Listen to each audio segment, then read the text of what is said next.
Welcome Forex traders to the Forex Trading News channel। और यहाँ पे हम करते हैं गोल्ड का analysis on the basis of fundamental, technical और साइकोलॉजिकल लेवल्स। तो चलिए बढ़ते हैं अपने फर्स्ट सेगमेंट फंडामेंटल एनालिसिस की तरफ। ट्रेडर्स आज करने जा रहे हैं हम वीकली एनालिसिस। लास्ट वीक था 3 नवंबर 2025 से लेके 7 नवंबर 2025 और आने वाला वीक होने वाला है हमारे पास 10 नवंबर 2025 से लेके 14 नवंबर 2020। सो लास्ट वीक मार्केट ने किस तरह से परफॉर्म किया था, डे बाय डे एनालिसिस अपने चैनल पे ऑलरेडी अवेलेबल है, आप वहां जाकर देख सकते हो। और अगर आप मेरे चैनल पर न्यू हो तो please do like, share and subscribe my channel. And main thing, last week जैसे हमने प्रेडिक्ट किया था वीकली एनालिसिस में, ये वीक मैं बुलिश रहने की बातें कर रहा था और आप देख सकते हो मार्केट ने एक बुलिश मोमेंटम दिया है 3929 से एक अच्छा खासा बाउंस फिर दोबारा 4000 के आसपास ही मार्केट क्लोज हुआ है। कुछ न्यू लेवल्स बने हैं, कुछ टूटे हैं, उसके बारे में हम हमारे टेक्निकल लेवल्स में बात करेंगे। पर उससे पहले आप देख सकते हो कैलेंडर इवेंट्स में आने वाले वीक में यानी 10 नवंबर 2025 से लेके 14 नवंबर 2025 में इतने सारे इवेंट्स मुझे दिखाई पड़ रहे हैं, जिसके अंदर Thursday and Friday most important events होने वाले हैं, जो कि आप देख सकते हो मोस्टली सीपीआई और पीपीआई के होने वाले हैं। सो मार्केट यहाँ पे आपको न्यूज़ बेस पे ज़्यादा मूव करता हुआ थर्सडे एंड फ्राइडे नज़र आ सकता है। वैसे भी फ्राइडे मार्केट में बहुत सी पोजीशंस क्लोज होंगी, बनेंगी, तो डेफिनेटली मार्केट एक अच्छी खासी वोलेटिलिटी फ्राइडे दिखाएगा ही। बट बी केयरफुल, आपको कहाँ पे किस तरह से ट्रेड करना है ये हम हमारे चैनल के एवरी डेली एनालिसिस के वीडियो में भी बताते हैं और अभी हमें बताने की कोशिश कर रहा हूँ। और आज हम करेंगे वीकली एनालिसिस का ब्रेक डाउन कि आने वाले वीक में हमें किस तरह से ट्रेड प्लान करना चाहिए, कौन से लेवल्स आने के बाद हम किस तरह से मोमेंटम को देखने की कोशिश करेंगे। तो चलिए बढ़ते हैं अपने most favourite part technical analysis की तरफ। अगर लास्ट वीकली एनालिसिस आपने देखा हो तो मैंने पहले ही कहा था कि मार्केट को मैं बुलिश मोमेंटम में एक्सपेक्ट करता हूँ। रादर मैंने एक्सपेक्ट किया था कि मार्केट 4180 से 4180 तक जाने की कोशिश करेगा, बट मार्केट ने मैक्सिमम हाई 4030 के आस अराउंड लगाया हुआ है। सो अभी जो कैंडल बनी है आप देख सकते हो, ये वीकली एनालिसिस की कैंडल, वीक की कैंडल है। So make a note, market open हुआ था ये वीक के अंदर 3995 पे और हाई क्रिएट किया है 4030.825। सो आप कंसीडर कर सकते हो 4030 का, और लो क्रिएट किया है 3928, जो कि अभी एक सपोर्ट बनता हुआ नजर आ रहा है। सो मेक अ नोट, आने वाले वीक के अंदर बहुत सिंपली मैं आपको एक्सप्लेन कर देता हूँ। देखिए मार्केट फिलहाल 4000 के ऊपर क्लोज हुआ है, यानी 4001 के आसपास 0.640। सो अगर मार्केट को यहाँ से सस्टेन करना है तो सबसे पहले मार्केट को इसी जोन से सपोर्ट लेकर निकल जाना होगा, और वो सपोर्ट का लेवल कौन सा है तो 3990, जिसे हम टेम्पररी रेजिस्टेंस के रूप में एक्सपेक्ट कर रहे हैं। और आप देख सकते हो रादर यहाँ पे मार्केट ने एक लोअर लो कितना शानदार बनाया था। उसी के बाद मैंने कहा था कि ये स्ट्रक्चर बनने के बाद मैं एक्सपेक्ट कर रहा हूँ कि मार्केट एक बुलिश कैंडल बनाएगा। रादर मैंने बड़ा कैंडल एक्सपेक्ट किया था, बट जो मार्केट ने एक स्मॉल कैंडल के रूप में बनाकर शैडो क्रिएट कर यहाँ पे क्लोज दे दिया है। हाँ, हम लोग एक एक्सपेक्ट कर रहे थे कि मार्केट 4000 के लेवल के आसपास आकर थोड़ा टाइम रुक जाएगा, जो आप देख सकते हो मार्केट कोशिश कर रहा है, बहुत दिनों से इसी जोन में फंसा हुआ है, जो कि है अराउंड 4000। और आप देख सकते हो अभी मार्केट ने बहुत शानदार तरीके से हमें लेवल्स, टेम्पररी लेवल्स और सपोर्ट और एक रेजिस्टेंस दिया है, जो कि बनता है ये, जो कि है 3929 और 3990। रादर मार्केट ने अभी क्लोजिंग दी है 4000 के ऊपर, यानी 3990 का जो हमारा टेम्पररी रेजिस्टेंस है, इसके ऊपर मार्केट ने क्लोजिंग दी है अराउंड 4001 के आसपास।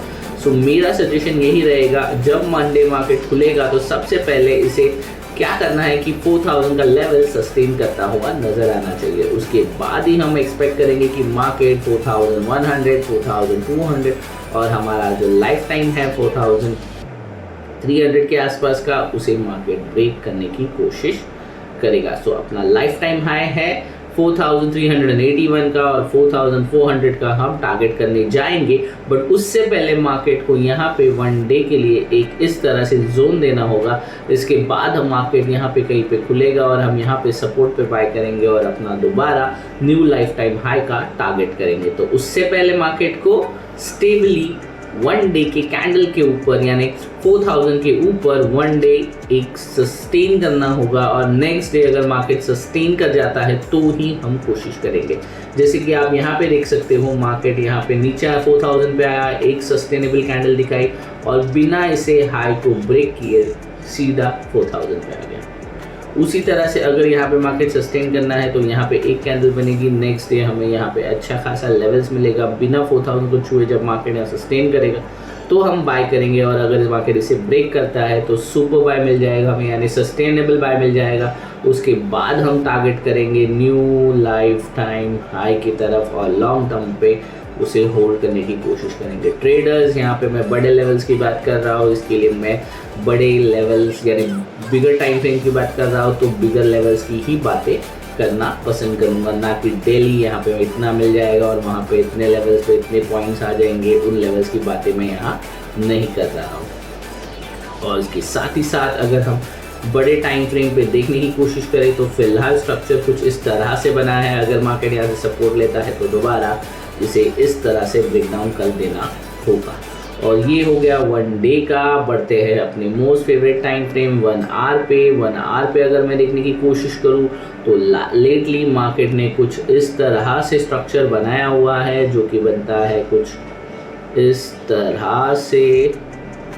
और अभी मार्केट को अगर नीचे गिरना है तो इसे ब्रेक करना हो जो कि है 3900 और फिलहाल मुझे ऐसा नहीं लग रहा है बिकॉज मार्केट बार बार आप देख सकते हो इन्हीं जोन्स के अंदर घूमता नज़र आ रहा है।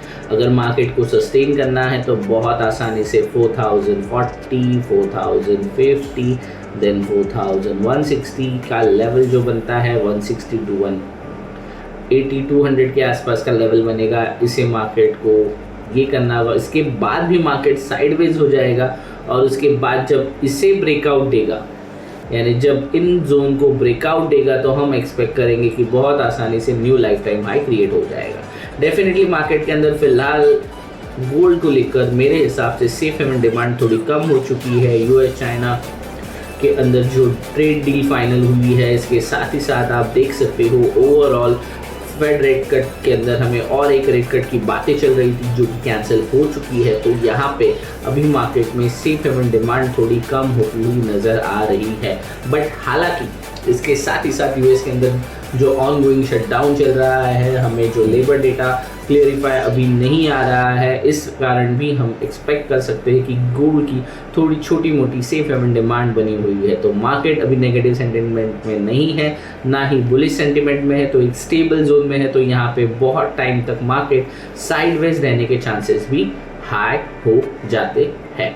तो हम इसे डेली बेसिस पे ट्रैक करेंगे। आप मेरे डेली वीडियोस में देख सकते हो, वहाँ पे मैं सारे लेवल्स, की लेवल्स अब किस तरह से देखना चाहिए उसे अपडेट कर देता हूँ। अगर हम इसे देखने की कोशिश करेंगे तो अगर इसे सस्टेन करना है तो सबसे पहले 4000 के ऊपर सस्टेनेबल लेवल क्रिएट करना होगा या फिर इसे ब्रेक डाउन होके 3929 को ब्रेक करके 3900 को टच करना होगा। अगर मार्केट 3900 को टच कर देता है तो मैं डाउन साइड के बारे में थोड़ी देर के लिए सोच सकता हूँ, but I am damn sure कि मार्केट यहाँ से सस्टेन करके ऊपर जाने की ही कोशिश करेगा।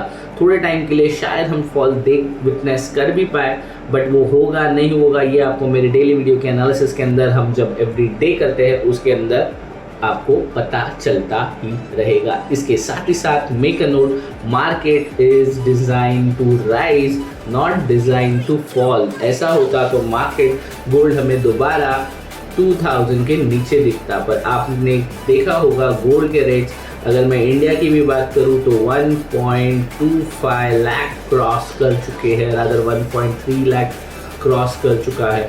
तो आपको लगता है गोल्ड दोबारा 60-70,000 आ सकता है? तो मुझे नहीं लगता आएगा। सो यही एक रीज़न है कि मैं कहता हूँ कि market is design to rise not design to fall. So आपको हो सके उतने आपके ट्रेड पॉजिटिव साइड ही रखने चाहिए। So overall, that's it from my side. Thanks for watching Forex Trading News channel.